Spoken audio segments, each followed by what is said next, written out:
Honra y gloria a nuestro Dios mientras salimos de casa en esta semana.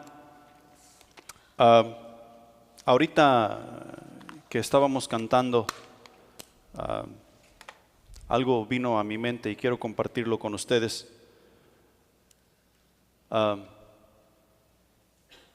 Porque nosotros a diario estamos pidiendo a Dios que nos sane, estamos pidiendo a Dios que nos use. Estamos pidiendo a Dios que sea propicio para con nosotros y podamos nosotros hacer su obra en este mundo. Estábamos cantando que la gloria de Dios está aquí, ¿va?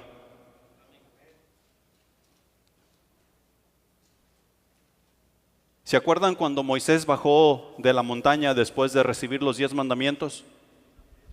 ¿Qué es lo que radiaba del rostro de Moisés?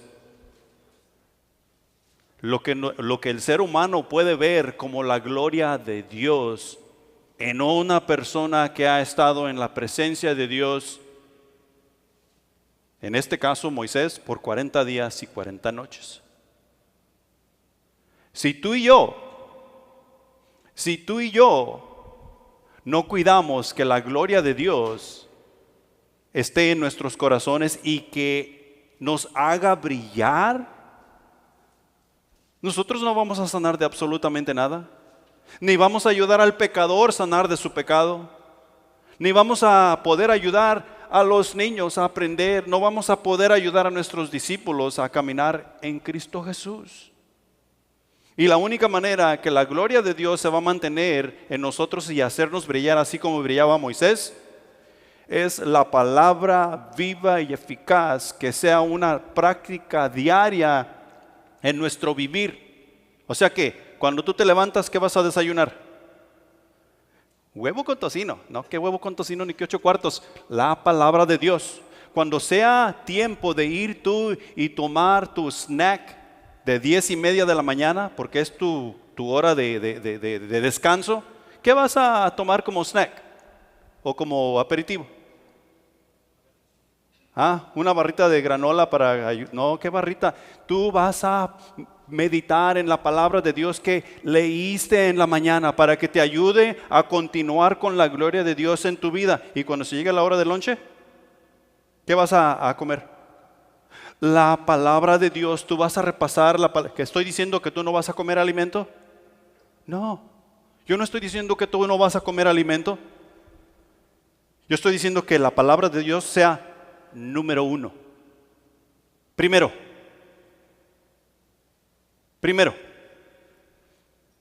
que la palabra de Dios sea primero, no segundo. Voy a comer mi lonche y ya si tengo tiempo de leer la palabra, voy y leo la palabra. No.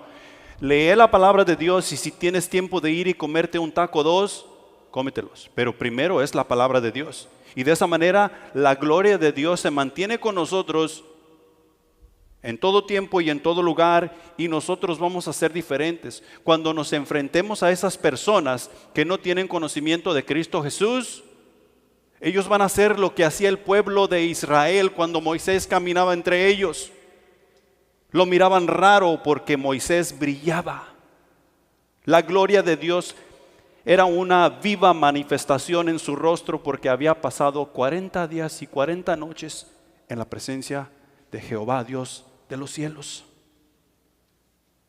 Cristo Jesús nos lleva a ese punto. Por eso vino Cristo Jesús, para que tú y yo pasemos en la presencia de Dios no solamente 40 días y 40 noches, todos los días que Jehová tu Dios te preste para vivir sobre la faz de la tierra, y de ahí en adelante, dice Cristo Jesús, la vida venidera, la vida eterna. ¿En la presencia de quién? En la presencia de Dios.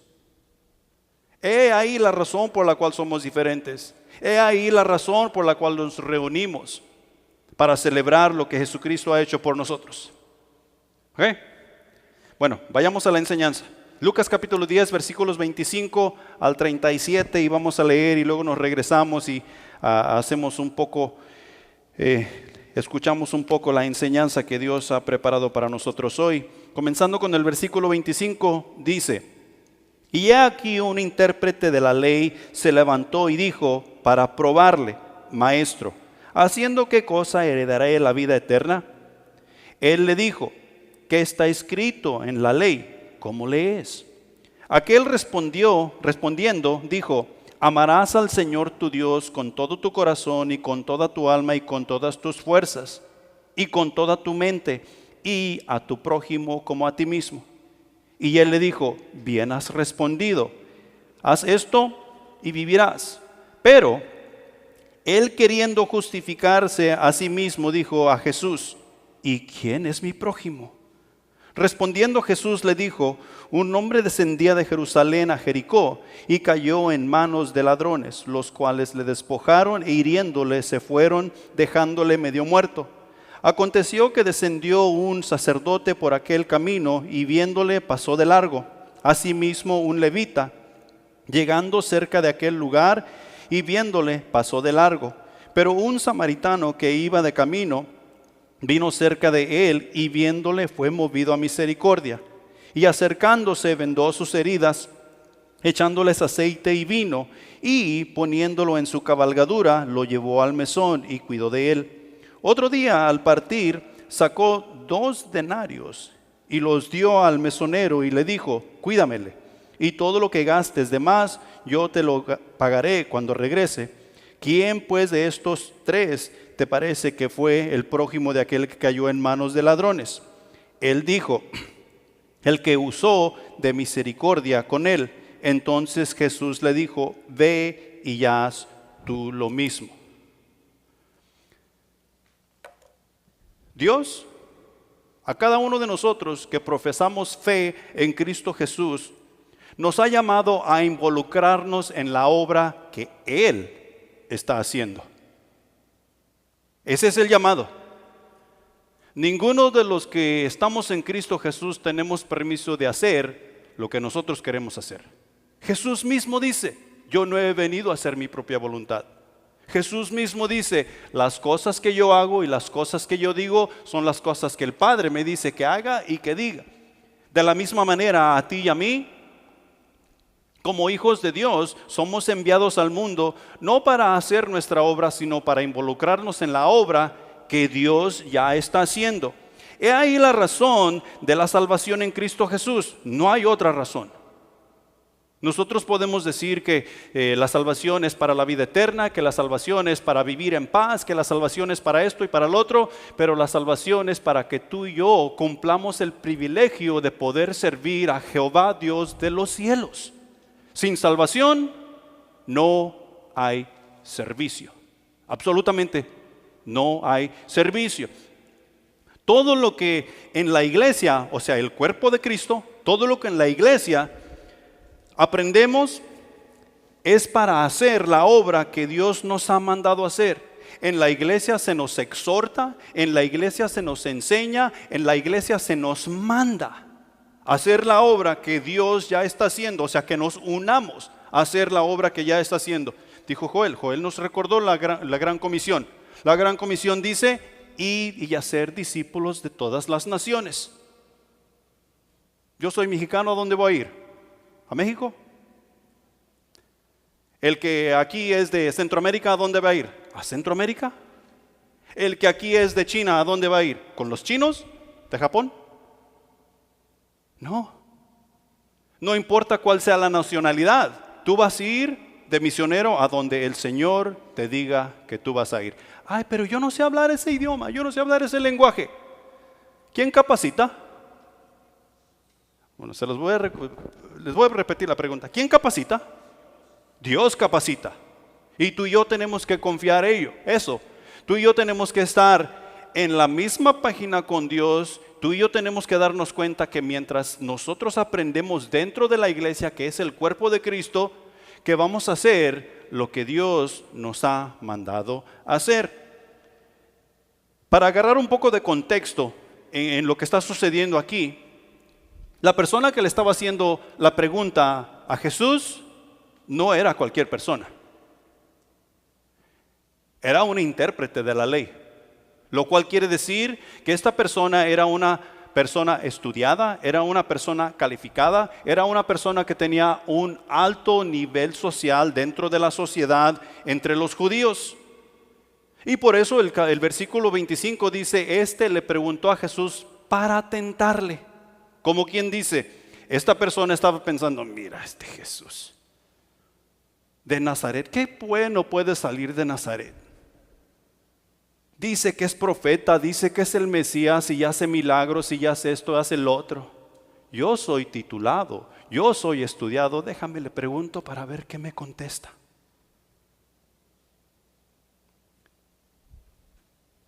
Y como podemos ver, el intérprete de la ley, al responder la pregunta de Jesús, respondió bien. Porque el intérprete de la ley respondió con el mandamiento más importante que los judíos tienen como práctica, o tenían más bien, no sé si todavía realmente lo practican. Pero a esta oración, a este pasaje, los judíos le llaman el Shema, ¿sí? Lo cual ellos recitan 2 veces al día, o recitaban 2 veces al día, dando a conocer que ellos eran hijos de Dios, que ellos eran los encargados del reino, que ellos eran los que recibirían la heredad de Dios, y que solamente ellos. La primera porción del Shema afirma la unidad de Dios y la supremacía de su reinado. Ahí lo encontramos en Deuteronomio capítulo 6. Amarás al Señor tu Dios. Jehová, nuestro Dios, Jehová, ¿cuántos son? 1, dice, 1 es. Y llamarás al Señor tu Dios con toda tu mente, con todas tus fuerzas y con todo lo que tú eres. Y al prójimo como a ti mismo. Y esto lo repetían. Esto está afirmando que Dios es Dios y no hay otro como Él. La segunda parte de esta oración muestra que el obedecer estos mandamientos conduce a bendición, pero desobedecerlos conduce a castigo. ¿Cuántos damos testimonio de ello? Y ellos en aquel tiempo bien podían dar testimonio de esas cosas, que la desobedecer conduce a castigo. También repiten los contenidos de la primera parte de la oración, pero esta vez lo hace en segunda persona del plural, hablando a toda la comunidad en lugar de solo al individuo. O sea que este mandamiento, esta oración de enfrentarnos con Dios y confesar que no hay otro como Él y que yo debo obedecer, no era solamente para los sacerdotes, no era solamente para los levitas. Era para todo el pueblo que profesaba conocer a Jehová Dios como Dios de los cielos. ¿Y sabes qué? Eso no ha cambiado. Dios sigue siendo Dios así como fue Dios en aquel tiempo. Dios sigue siendo Dios hoy, así como fue el Dios del Antiguo Testamento, y será siguiendo el mismo por toda la eternidad.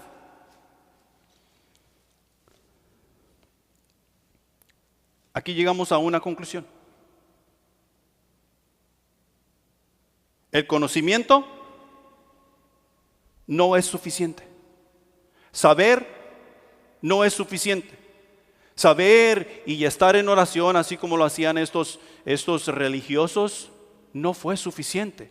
Y no es suficiente aún en nuestro tiempo. La práctica de la palabra de Dios sigue siendo una necesidad para la verdadera adoración y para la verdadera entrega que tú y yo debemos tener para con nuestro Dios. Los judíos del tiempo de Jesús se encontraban en la misma situación en la cual nos encontramos tú y yo. Los judíos se enfocaron tanto en la ley de Dios que se olvidaron de cumplir lo que realmente la ley les estaba mandando hacer. Porque la ley les estaba diciendo, amarás al Señor tu Dios con toda tu mente, con todo tu corazón, con todas tus fuerzas y con todo lo que tú eres, y al prójimo como a ti mismo. Lo cual ellos no estaban llevando a cabo. ¿Qué es número 1 en nuestras vidas? Dios. Y sin embargo, ¿quién viene siendo número 1 en nuestras vidas? Yo. Ya les he contado esto anteriormente. Y nosotros como seres humanos no llegamos a la realización de que nada más importa hasta que está en peligro nuestra propia vida. En 2021, Griselda fue a dar al hospital.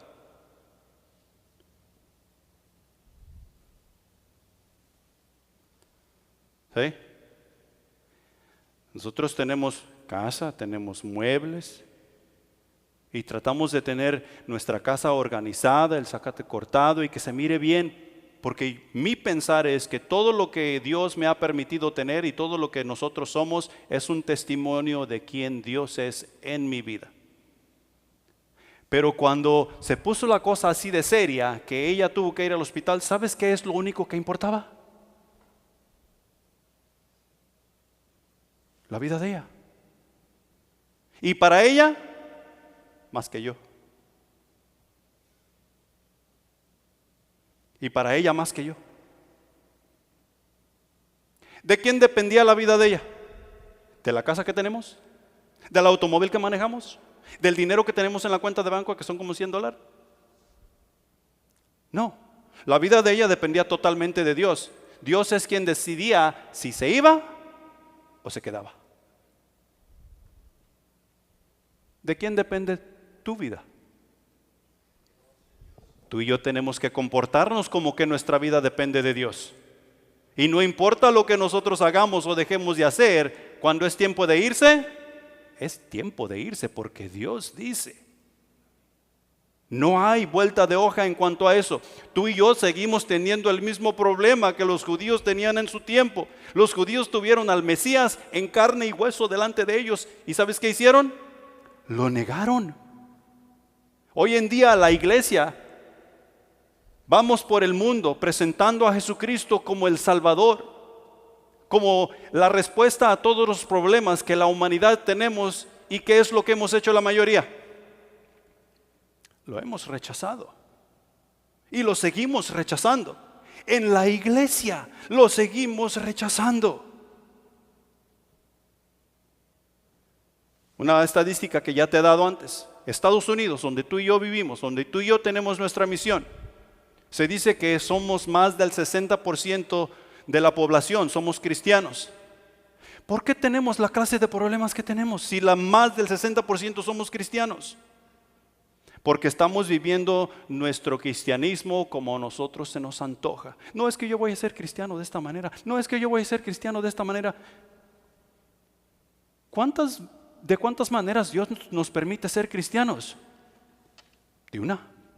Solamente de una. ¿Y sabes qué? Te confieso, no me gusta. Personalmente a mí no me gusta. Porque yo me tengo que disciplinar, como dijo Joel en la introducción, de muchas cosas. ¿Para qué? Para agradar a mi Señor. Fíjate bien, mi Señor. ¿Qué quiere decir mi Señor? Mi dueño. Mi dueño. Él es el que pagó por mí. Él es el que pagó por ti si tú profesas fe en Cristo Jesús. Solamente Él, no hay otro. Él pagó por estos judíos con quien Él está alegando, bueno, no alegando, discutiendo. Seguimos teniendo el mismo problema. Estamos tan enfocados en nuestra religión, estamos tan enfocados en nuestra denominación, estamos tan enfocados en nuestras propias cosas, que se nos ha olvidado ¿qué es ser un creyente? ¿Qué es ser un seguidor de Jesús? Este sacerdote y este levita que pasaron por donde estaba este hombre medio muerto, tenían cosas más importantes que hacer que salvar una vida. Y en referencia a eso, déjame te pregunto algo. ¿Cuántas veces has ido tú a la mayor atracción de Livingston y ya has visto a alguien con necesidad y no le has compartido el evangelio? ¿Sabes cuál es la mayor atracción de Livingston? Walmart.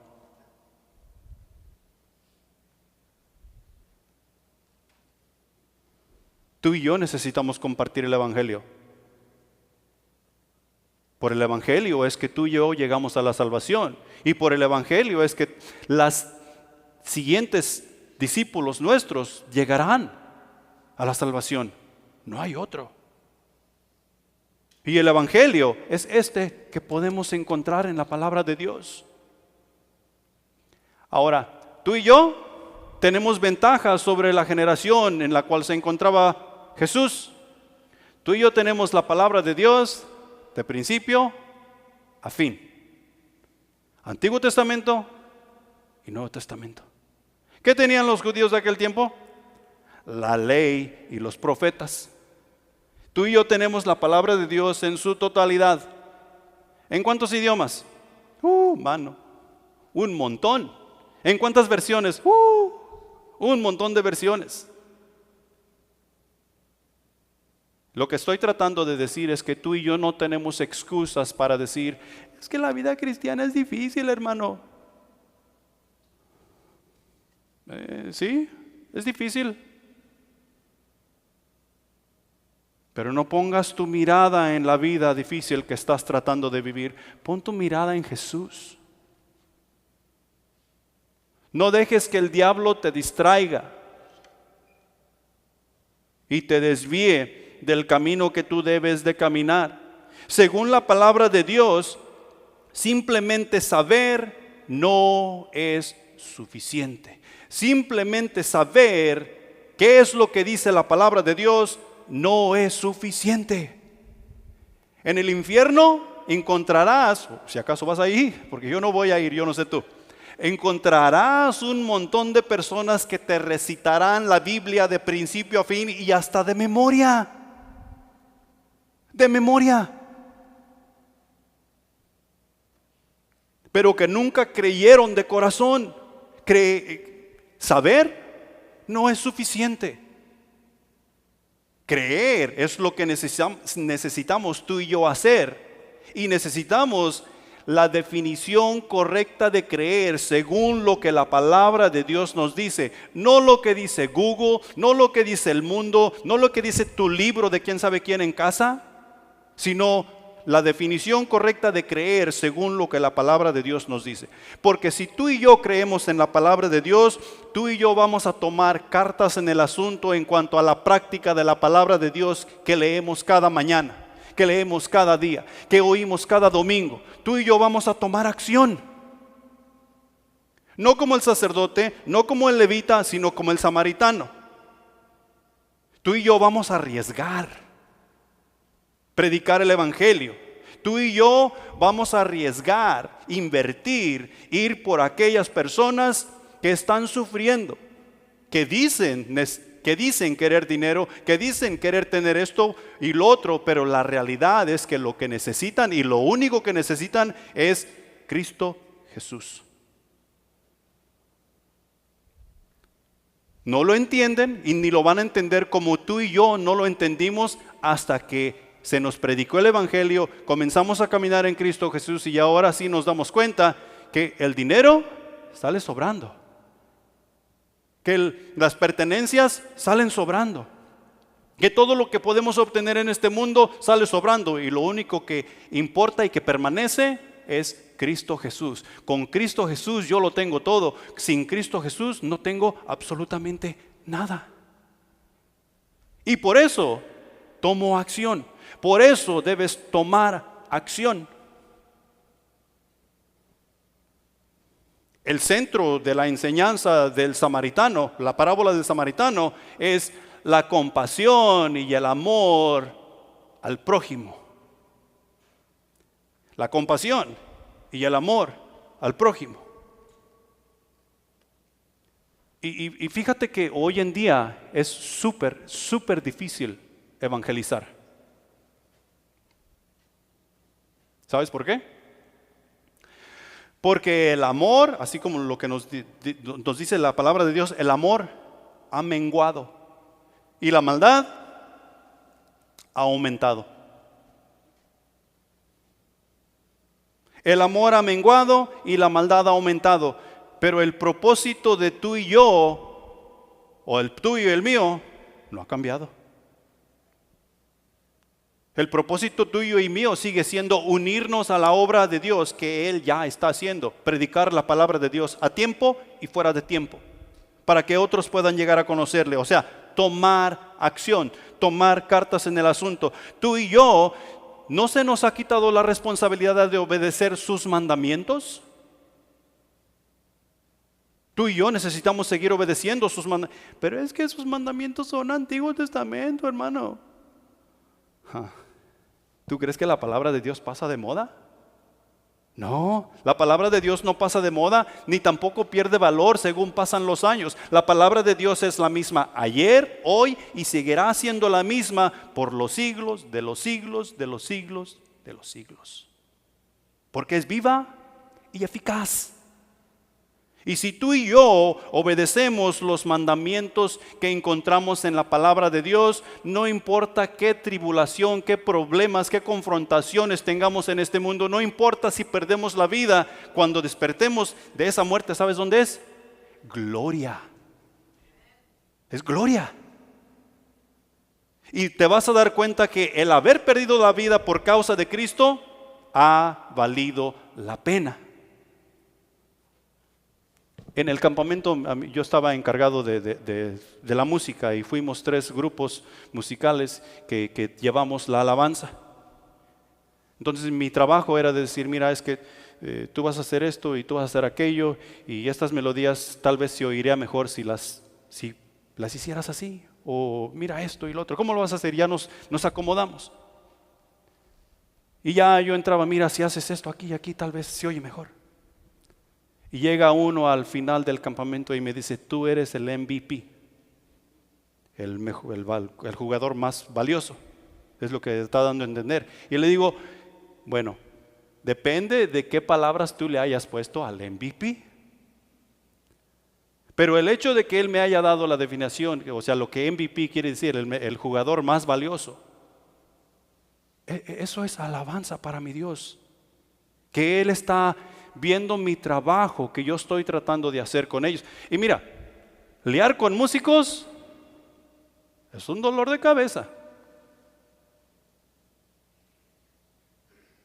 Porque los músicos pensamos que somos la crema innata y que sin música no hay predicación.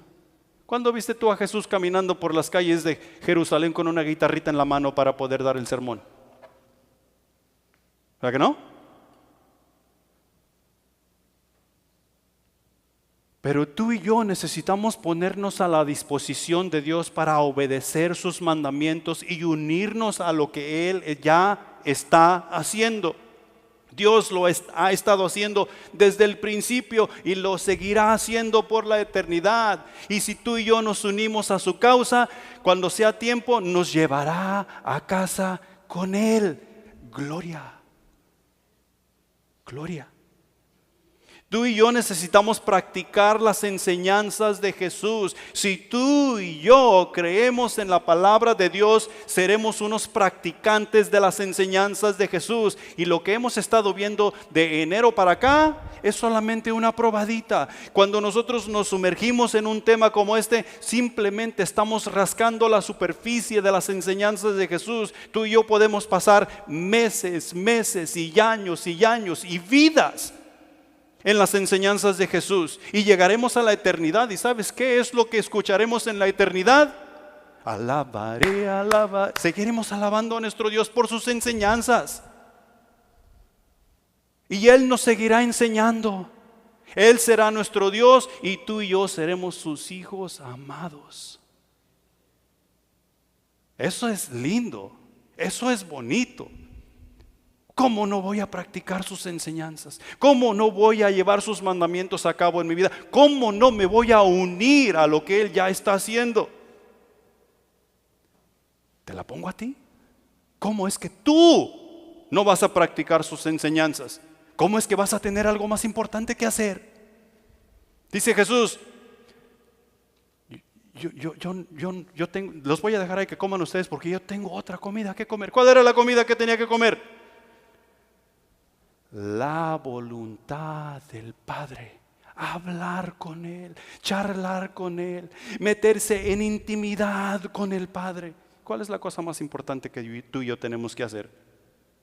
No, es que yo hoy en la tarde tengo que ir a jugar fútbol. Ojalá y se te ponche la pelota. Segunda de Corintios, capítulo 3. No se te ponche la pelota. Compra otra. Segunda de Corintios, capítulo 3, versículos 4 al 6. Dice: y tal confianza tenemos mediante Cristo para con Dios. No que seamos competentes por nosotros mismos para pensar algo como de nosotros mismos, sino nuestra competencia proviene de Dios, el cual asimismo nos hizo ministros competentes de un nuevo pacto, de la letra, no de la letra, sino del Espíritu, porque la letra mata, mas el Espíritu vivifica. ¿Qué quiere decir competentes? No está hablando de competencia. Competentes es como si tú me dices: oiga, ¿puede tocar usted unas melodías acompañar unos coritos con la guitarra? ¿Puedo o no puedo? Soy competente. O sea que tengo la habilidad, tengo la disposición y puedo hacerlo. ¿Por qué podemos nosotros unirnos a la obra con Dios? Por su Espíritu. Porque el Espíritu nos hace competentes para poder nosotros obrar con Dios. El Espíritu nos hace competentes, o nos capacita, nos ayuda y nos lleva a unirnos a la obra de Dios con Él para vida. Para vida. Lo que este hombre aquí estaba haciendo bajo la ley, ¿lo llevó a dónde? ¿O lo llevaba a dónde? A la muerte. Los judíos, en este caso, los fariseos, ellos estaban tan enfocados en la ley que cada día que ellos se levantaban por la mañana, lo que hacían era morir un poquito. Y se levantaban el siguiente día y morían otro poco. Y morían otro poco. Cuando tú y yo estamos en la palabra de Dios y la estamos comiendo y digiriendo como es, nosotros nos levantamos por la mañana y ¿sabes qué hacemos? Vivimos otro poco. Y aprendemos a vivir otro tanto.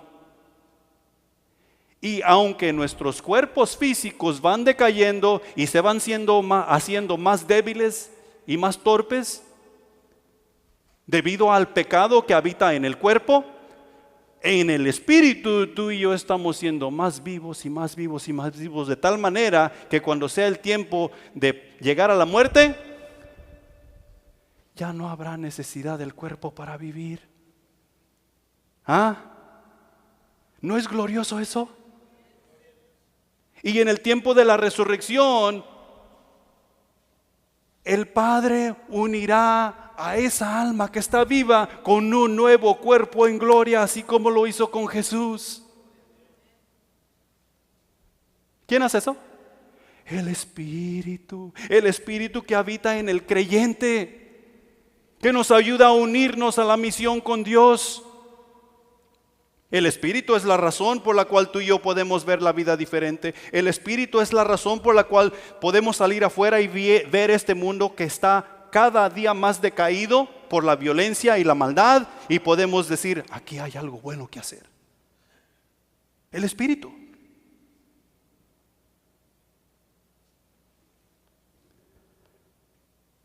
El Señor nos llama a actuar con compasión y no a ignorar.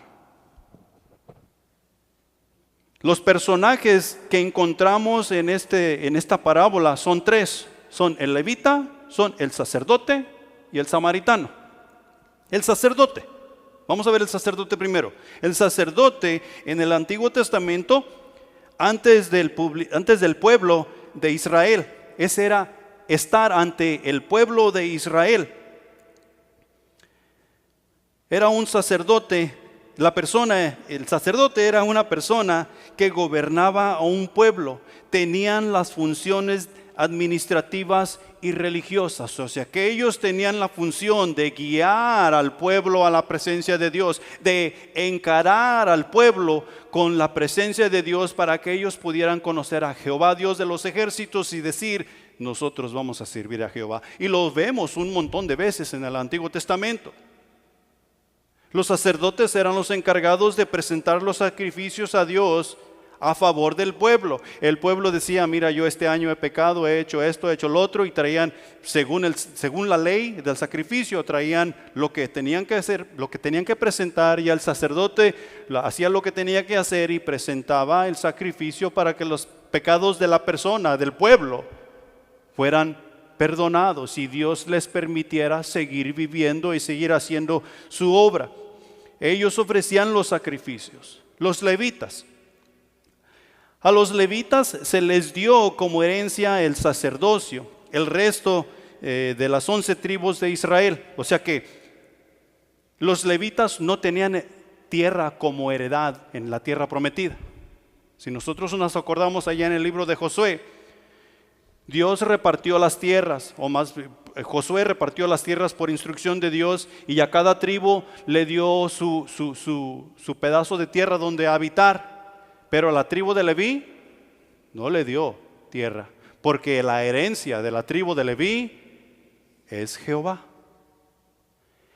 Y por eso cada número de personas de la tribu de Leví iba a habitar entre las demás tribus para instruir al pueblo en las cosas de Dios.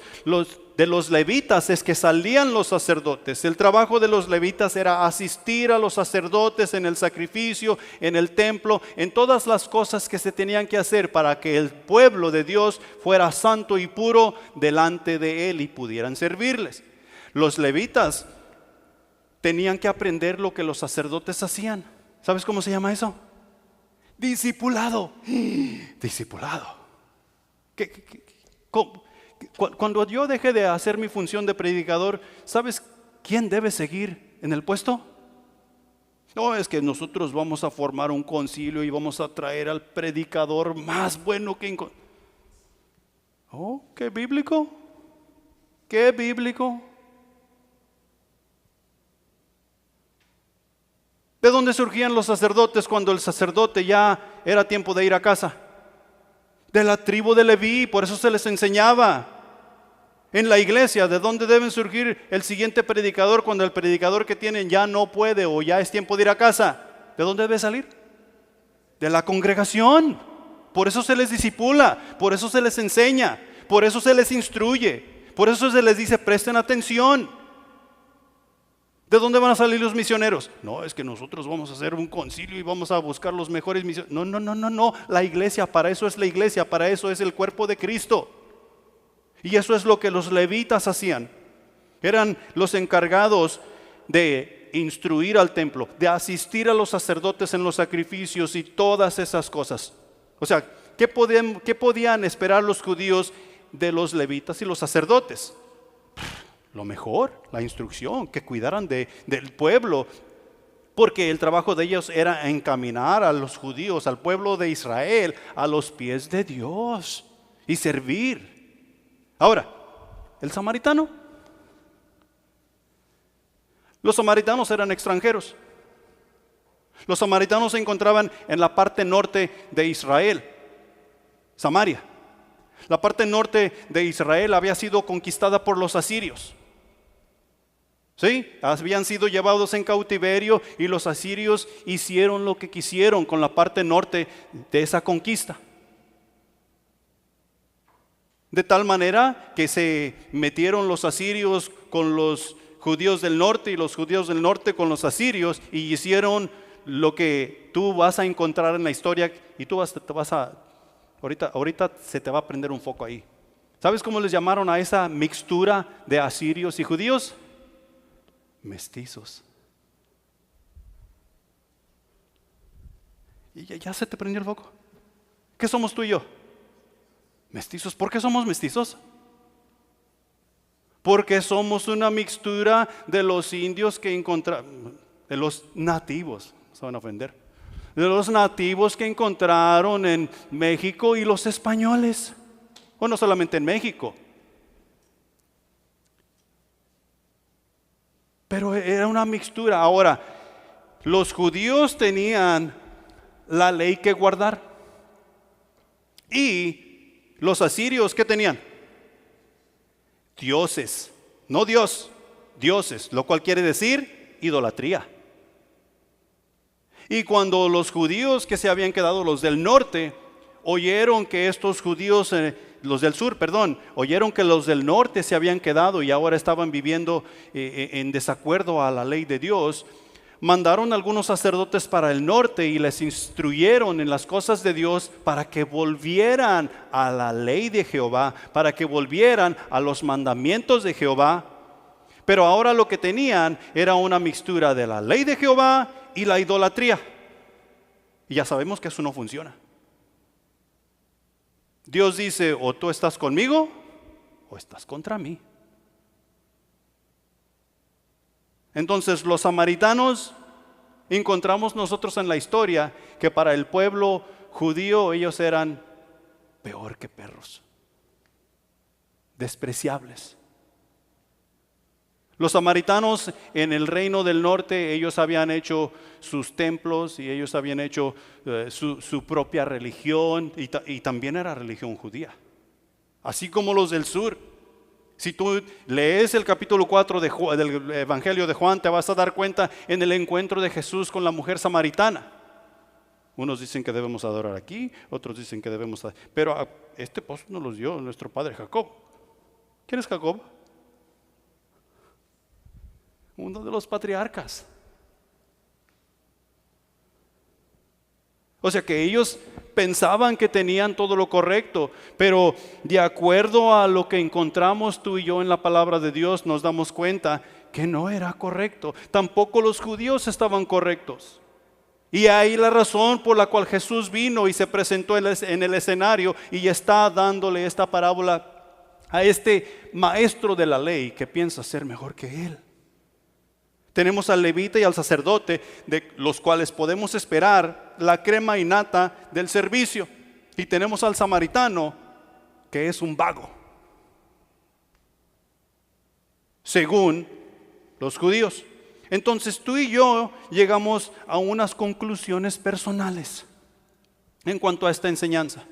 Y recuerda, simplemente estamos rascando la superficie de esta enseñanza. Pero punto número 1. Mi vida en Cristo no tiene campo para los prejuicios. Tú y yo somos buenos para hacer prejuicios, así como el pueblo judío, así como este intérprete de la ley. Tú y yo somos buenos para los prejuicios. Mi vida en Cristo, porque somos nuevas criaturas, no tiene lugar, no tiene campo para los prejuicios. Este intérprete de la ley que le estaba haciendo la pregunta a Jesús, lo que ellos tenían como idea del prójimo era que como él era uno de los sacerdotes, uno de la alta sociedad, su prójimo era únicamente alguien que era como él. ¿Sí? Entonces, él se iba a desgastar por alguien que era como él, o él iba a invertir tiempo, dinero y esfuerzo por alguien que era como él. ¿Sabes que eso no ha cambiado?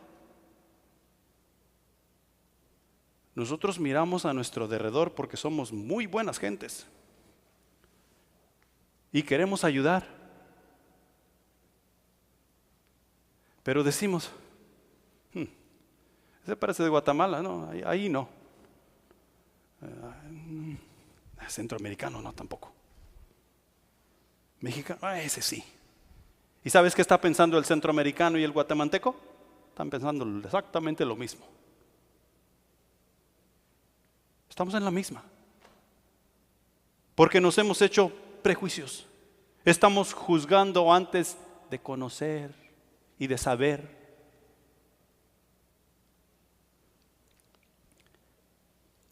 Voy a tratar de explicar lo que entró en mi cabeza cuando estaba viendo esto de los prejuicios. Creo que nosotros miramos nuestra relación, o sea, mi vida en Cristo Jesús, como un bote. ¿Sí? Y en este bote, mientras tú y yo caminamos en Cristo Jesús y vamos aprendiendo de la palabra de Dios, al principio Dios comienza a depositar ahí las cosas. Justicia, santidad, misericordia, buenas obras y todas estas cosas las comienza a depositar ahí. Y tú y yo comenzamos a caminar en Cristo. Comenzamos a querer hacer la obra de Cristo porque estamos viendo que lo que está entrando en ese bote está siendo bueno.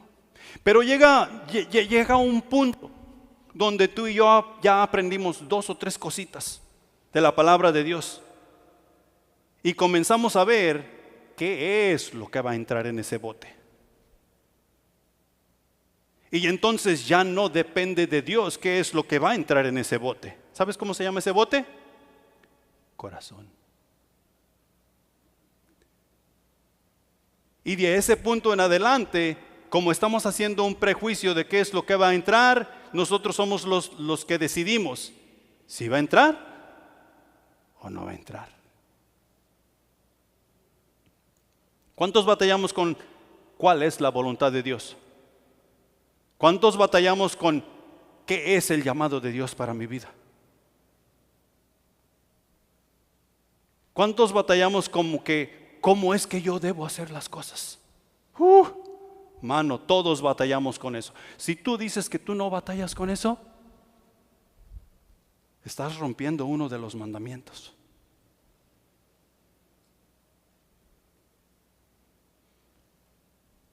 He ahí la razón por la cual Jesús nos dice: sean como niños. Sean como niños.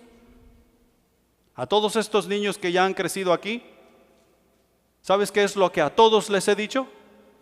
Te hubieras quedado como niño o como niña. Maggie, te hubieras quedado como niña, eres más agradable. Jamie, te hubieras quedado como niña. Harrison, te hubieras quedado como niña. Viejo, te hubieras quedado como niño. Eras más amoroso. ¿Tú no pasaste por esa etapa? Donde tú todo lo sabías.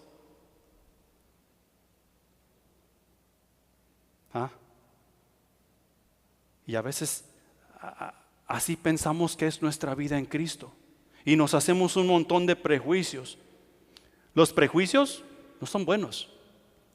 Los prejuicios estorban nuestra relación con Dios. Y no solamente nuestra relación con Dios, nuestras relaciones los unos con los otros y con todos. Nuestro crecimiento personal estorba a nuestro crecimiento personal como persona, como individuo. Estorba en cómo llevar a cabo nuestra vida para con las demás personas y llega hasta la discriminación. Simplemente porque nos hacemos prejuicios de tales personas, de tales cosas, de cómo es esto y cómo es lo otro. El prejuicio impide que conozcamos a las personas como realmente son, porque no estamos dispuestos a arriesgarnos o a invertir, porque no queremos perder. Y realmente, ¿qué es nuestro? Nada. Nada es nuestro. No estoy diciendo que lo derrochemos simplemente porque no es nuestro. Somos administradores de Dios. Por eso Él nos está dando tales cosas. No debemos tener prejuicios porque no vamos a poder hacer las cosas que tú y yo debemos hacer para su honra y su gloria. Tener prejuicios nos va a limitar en cuanto a las oportunidades que nos son dadas para levantar a nuestro Salvador en alto. Segunda de Corintios capítulo 5 versículo 20 dice lo siguiente: así que somos embajadores en el nombre de Cristo, como si Dios rogase por medio de nosotros. Os rogamos en el nombre de Cristo, reconciliaos con Dios. Tú y yo somos sus representantes. Tú y yo debemos dar el mensaje tal y como lo da Él. Simplemente somos voceros de su palabra. No debemos cambiar el mensaje, no debemos ponerle ni quitarle, sino que simplemente dar el mensaje que Él ya dio, que Él está dando y que Él dará. ¿Quién salva? Cristo. Y únicamente Cristo, no hay otro. Hechos 4:12, no hay otro. Y solamente Él. Y tú y yo somos esos mensajeros. ¿Qué dice el versículo 19, el anterior? Ponlo en la pantalla.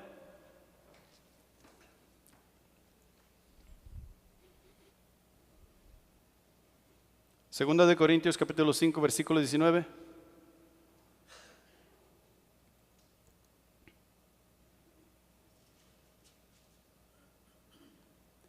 Que Dios estaba en Cristo reconciliando consigo al mundo, no tomándoles en cuenta a los hombres sus pecados. ¿Sabes qué quiere decir eso? No tomándoles en cuenta a los hombres sus pecados. ¿Qué no hizo prejuicios? Imagínate tú, si Dios nos hubiera salvado en Cristo tomando en cuenta nuestros pecados.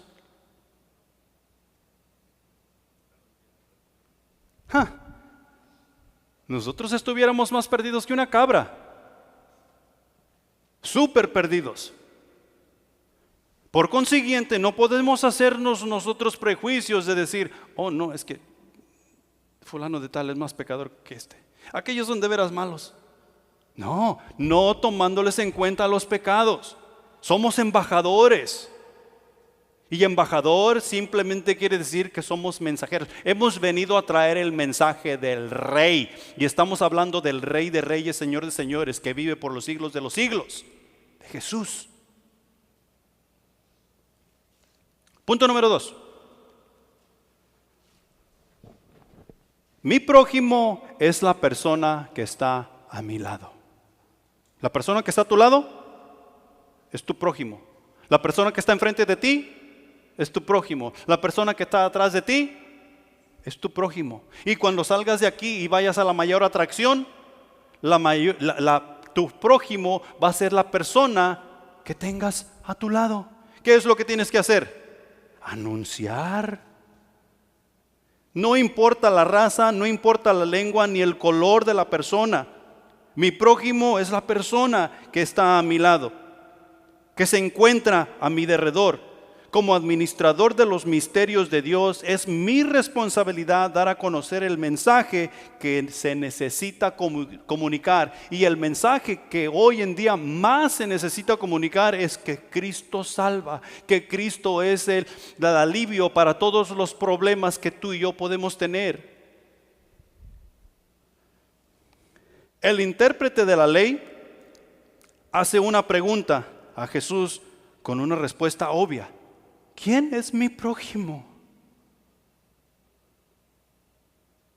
Como queriendo justificarse de que yo pienso que mi prójimo es simplemente nomás otro fariseo, otro intérprete de la ley, otra persona de mi mismo nivel. ¿Cuántas veces nos hemos querido justificar tú y yo? Hoy en la mañana, y por eso necesitamos venir a arrepentirnos. Y tal vez ahorita nos estamos justificando.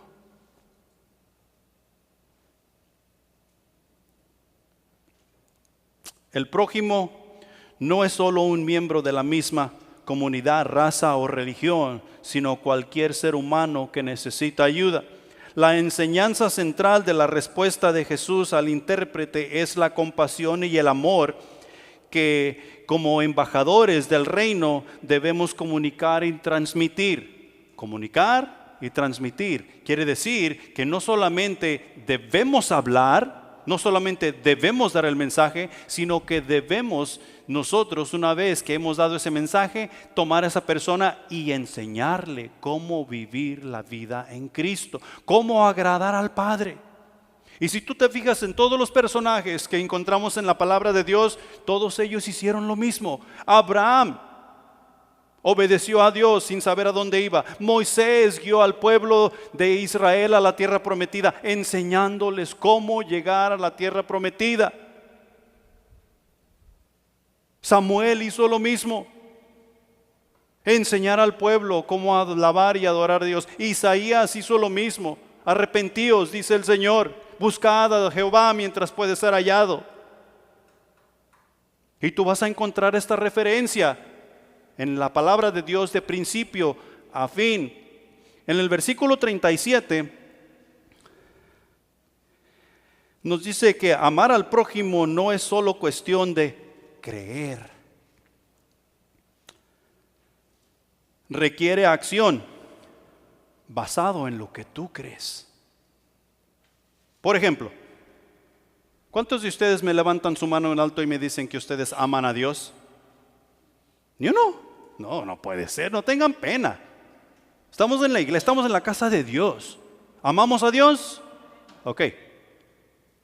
El amor que tú dices tener por Dios debe ser visto en tus acciones, en tus pensamientos y en tu manera de hablar, que es por lo que somos conocidos. Nosotros somos conocidos por nuestros pensamientos. Y no me digas que no, porque nosotros hemos hecho prejuicio porque estamos viendo cómo piensa cierta persona. Somos conocidos por nuestro pensamiento, somos conocidos por nuestra manera de hablar y somos conocidos por la manera en que actuamos. El amor de Dios necesita ser dado a conocer en nosotros por esas tres cosas, que es todo lo que tú y yo somos. ¿Qué es lo que está siendo depositado en nuestros corazones hoy? La palabra de Dios. Entonces eso es lo que debe fluir cuando tú piensas, cuando tú hablas y cuando tú actúas, porque es el amor de Dios. La vida en Cristo no se trata de ser bueno. No es que yo soy buena persona. Tú no vas a ir al cielo por ser buena persona. Si tú dices que eres bueno, ¿sabes a dónde vas a terminar? En el infierno. Nosotros no vamos al cielo o no vamos a la gloria por ser buenas personas. No se trata de ser bueno. Se trata de ser una persona de bien. ¿Quién es el único que puede hacer el bien? Jesús. Jesús es el único que puede hacer el bien. Jesús le dijo al joven rico, ¿por qué me llamas bueno? Solamente hay uno bueno. ¿Cómo se llama ese bueno? Dios. Cuando tú y yo recibimos a Cristo como nuestro Salvador, eso es lo único bueno que tú y yo recibimos. Y por eso debemos actuar en Él, por eso debemos vivir en Él y por Él, porque eso es lo único bueno. Él nos hace personas de bien. Se trata de una relación íntima y personal con Dios, lo cual nos lleva a una transformación interior, una que refleja su carácter. O sea que cuando tú y yo comenzamos a caminar en Cristo Jesús, tú y yo comenzamos a reflejar el carácter de Dios. Dios es santo. Dios es misericordioso. Dios es benigno. Dios es paciente. Dios es amor. Y podemos seguir. Aquí nos podemos quedar toda la noche diciendo que los atributos de Dios.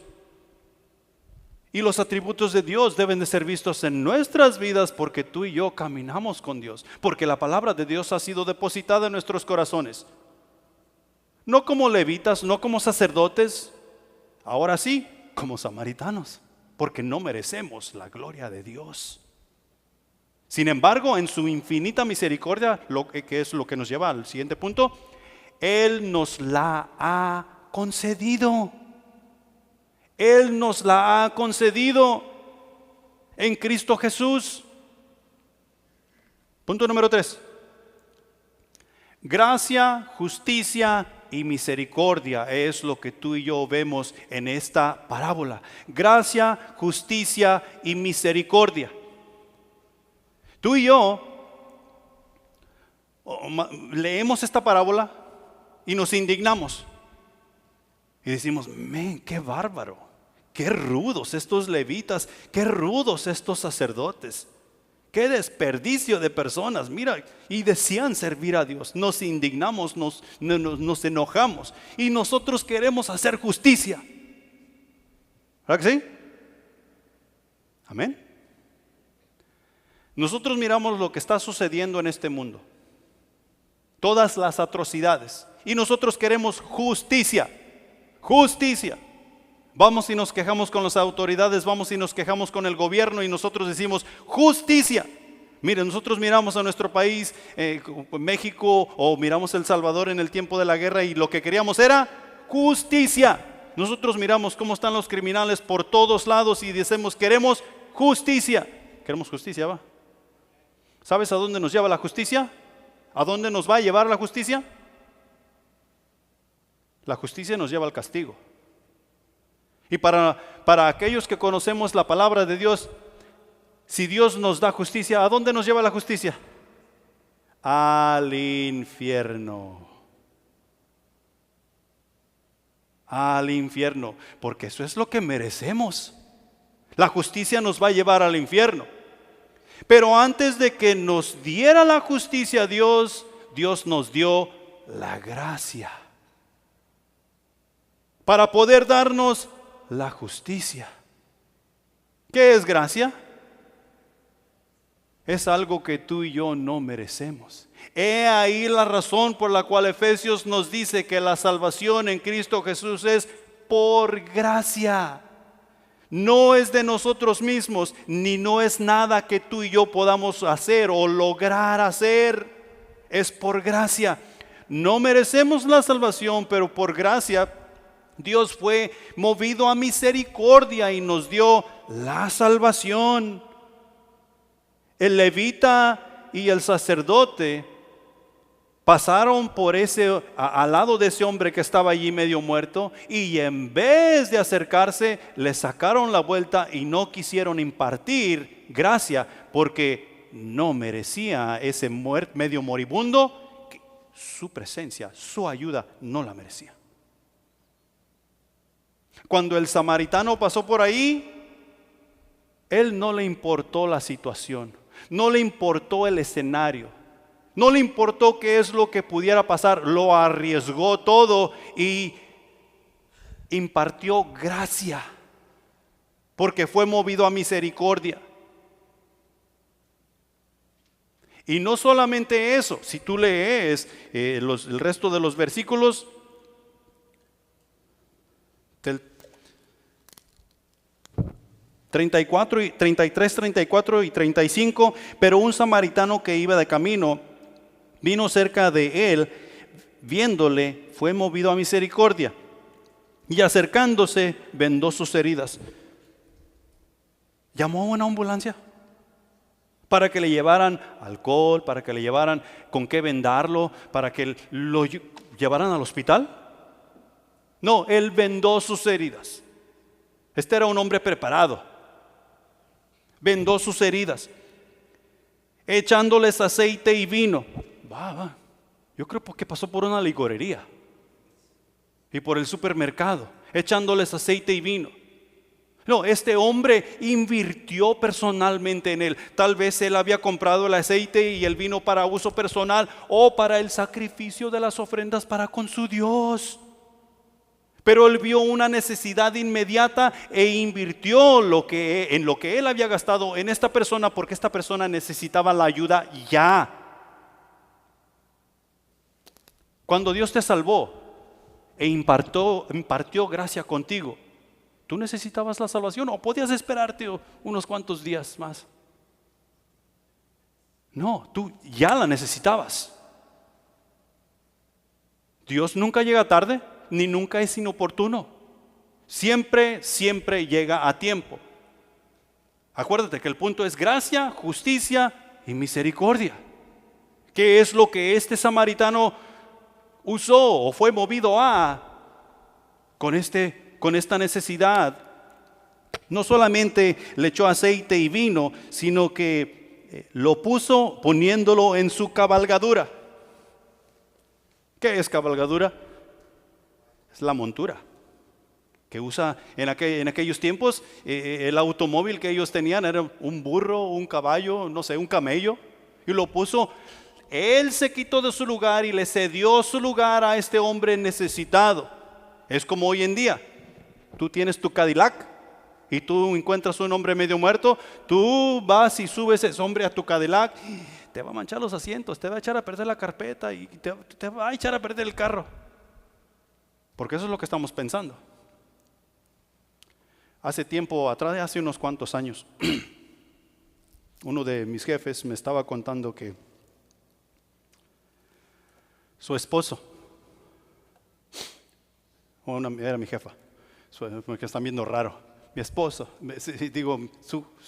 mi jefa, su esposo fue y ayudó a una persona que habían maltratado y lo habían golpeado y lo habían dejado tirado allí y él en su carro lo había llevado al hospital. Y su comentario fue: y me echó a perder los asientos y ensució todo el carro, como diciendo, mejor no le hubiera ayudado. Y ahora me pongo a pensar, ese hubiera sido yo. Yo hubiera estado más preocupado por mis pertenencias. Y muchas personas dentro de la iglesia, dada la situación similar, estaríamos más preocupados por nuestras pertenencias. Me va a echar a perder mi cabalgadura. Me va a echar a perder, va a ensuciar mi caballo, va a ensuciar mi burro. Si le cedo mi lugar. Cristo tomó nuestro lugar por gracia, porque por gracia fue movido a misericordia. Y en la cruz del Calvario, Él tomó tu lugar y el mío. Y no solamente eso, pagó en su totalidad. Él murió la muerte que tú y yo merecemos morir, de un vil criminal, porque somos pecadores.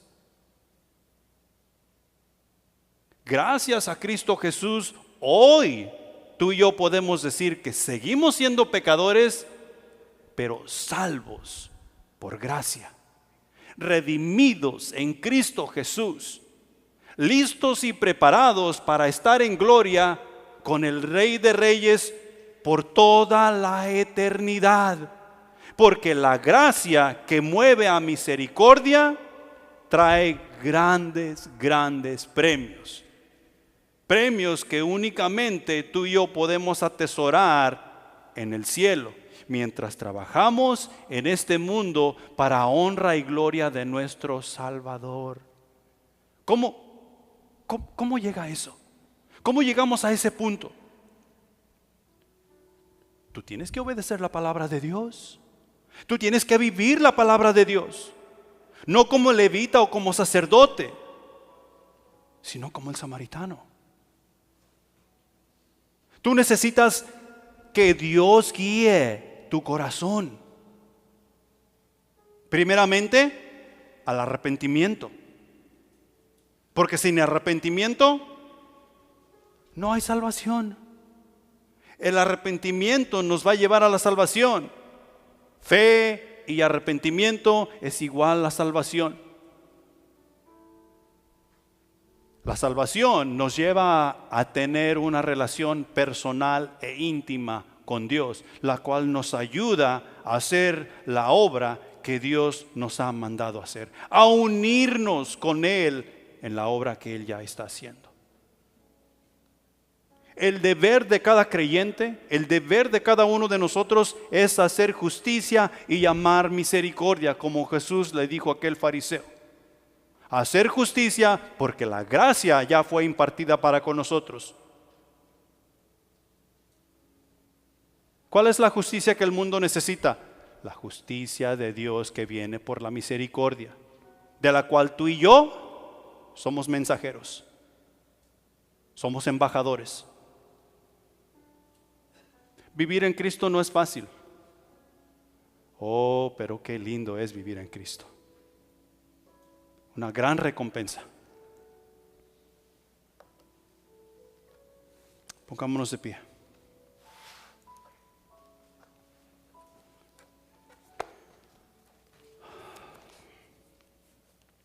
Padre celestial que estás en los cielos, mi Dios. Nos humillamos ante tu presencia, mi Dios. Y te damos muchas gracias por lo que has depositado en nuestros corazones en esta mañana. Avívanos, Señor. Vivifícanos. Ayúdanos a vivir para tu honra y para tu gloria. Ayúdanos a practicar esta compasión, Ayúdanos a vivir el amor que solamente en Cristo Jesús podemos hallar, para atendernos los unos con los otros como hermanos en la fe, y como hermanos en la fe poder ir al mundo y atender las necesidades del que no cree en ti, para que llegue a creer. Mi Señor, ayúdanos a dejar la carga con la cual hemos venido esta mañana, a dejarla en el altar y salir de aquí libres de culpa, salir de aquí libres de carga, aplicando lo que hemos escuchado, mi Dios. No permitas que nos salgamos de este lugar sin reconciliarnos contigo, sin enmendar nuestras vidas para contigo. Te necesitamos, Señor. Despídenos en paz de este lugar, mi Señor, y ayúdanos, que tu obra queremos hacer en este lugar. En Cristo Jesús, amén.